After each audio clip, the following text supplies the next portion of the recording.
ताजा और सटीक सत्य पर आधारित खबरें देखने के लिए न्यूज क्रांति बलरामपुर चैनल सब्सक्राइब करें और आगे देखें समाचार।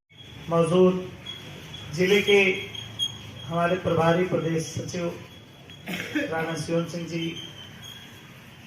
जिले के उपाध्यक्ष अख्तर हुसैन साहब, अमेरिका प्रसाद जी, महासचिव और देशपाल सिंह जी, देवेंद्र पांडे जी, विनय मिश्रा जी,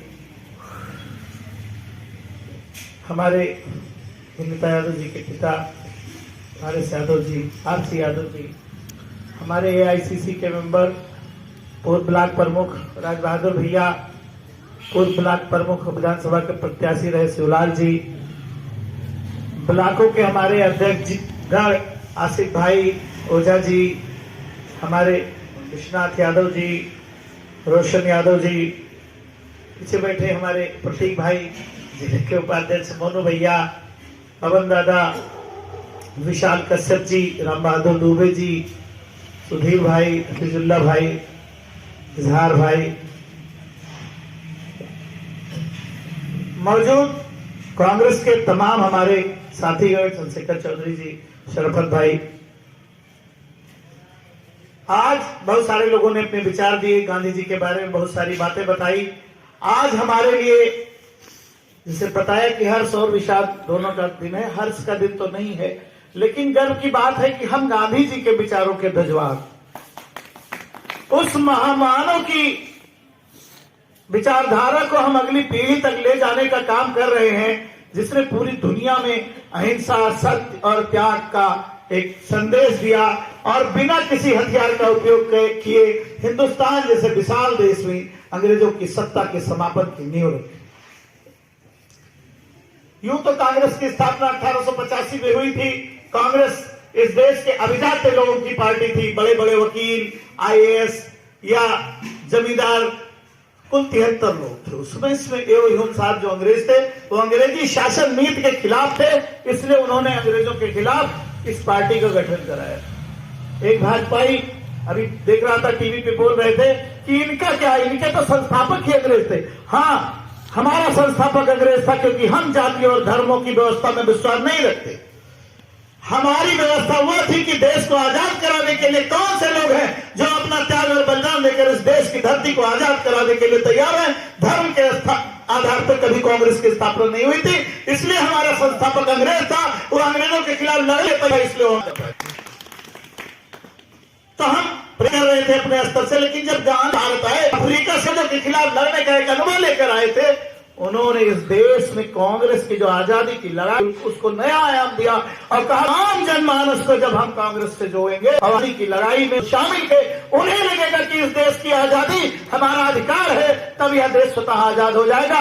इसके लिए हमें जन जागरण की आवश्यकता है। उसी कहानी को विनय ने बताया। बिहार में एक घटना हुई थी, चंपारण में नील के किसानों से संबंधित जो घटना है, उससे पहले जब राजेंद्र प्रसाद जी उनसे बार बार मिलने जाते थे, ब्राह्मण थे, कहते थे बिहार चलिए। मंच का संचालन कर रहे विनय मिश्रा जी, शिवलाल कोहली जी, यादव जी, यहाँ पर बैठे हमारे सभी कार्यकर्ता साथियों, जैसे कि ये मैं सभी को सुन रहा था, यहाँ पे सभी ने बताया आज हुआ कि घटना क्या हुई थी। जब मेरे से कोई पूछ घटना हुई थी, मैं इतना कहता हूं कि एक दबंग इंसान ने 71 आदमी को गोली मारी थी। वो इंसान उस जगह का, उस गुट का अपने स्वतंत्रता संग्राम सेनानियों में एक निका भी नहीं इसने गवाया। ये सारे हत्यारे, ये सब ब्रिटिशर्स के हाथ मिले हुए। ये वही माफी वीर हैं जिन्होंने गोली, अब इनके कितनी दम है वो आ सकते हैं कि निहत्थे बुजुर्ग पे गोली चलाना है तो कितने बहादुर होंगे ये। इसीलिए इनका नाम दिया गया है माफी वीर गोट से। मैं खुला बोलता हूं, मैं नाम लेके ही बोलता हूं। देखिए, गांधी जी थे, चले गए, क्या विचारधारा जाएगी? नहीं जाएगी। ये जा रहा है, कभी खत्म नहीं हो सकती है, या यूं कहूं कि किसी के अंदर दम नहीं कि उनकी विचारधारा को खत्म करने की। क्योंकि गांधी मारोगे 1000 गांधी यहाँ पे मिलेंगे आपको। उन 1000 को मार 1 लाख गांधी यहाँ पे मिलेगा। हम सत्य और अहिंसा पे चलने वाले लोग हैं। गांधी जी ने यात्रा की थी, जैसे कि हमारे अभी जो मंच पे बोल रहे थे उन्होंने बताया, दांडी मार्च का। ऐसे ही हमारा एक शेर चल पड़ा है, उसने 3600 कुछ किलोमीटर की यात्रा कश्मीर से कन्याकुमारी से कश्मीर तक चल दी। किस लिए चल दी? भाईचारा को बढ़ाने के लिए, मोहब्बत की दुकान खोलने के लिए। जो आज हम लोग गली गली में भटक रहे हैं, गली गली में लड़ाइयां हो रही हैं, उन लड़ाइयों का मकसद देखिए कुछ नहीं है, आपस में मतभेद खड़ा करना है। वैसे ही दोबारा एक यात्रा और चल पड़ी है, मणिपुर से मुंबई तक। ये वही मणिपुर है जहां से कोई बता सकता है कितने समय से वहां पे हत्याएं चल रही हैं, वहां पे दंगा प्रदर्शन हो रहा है? कोई बता सकता है आप में?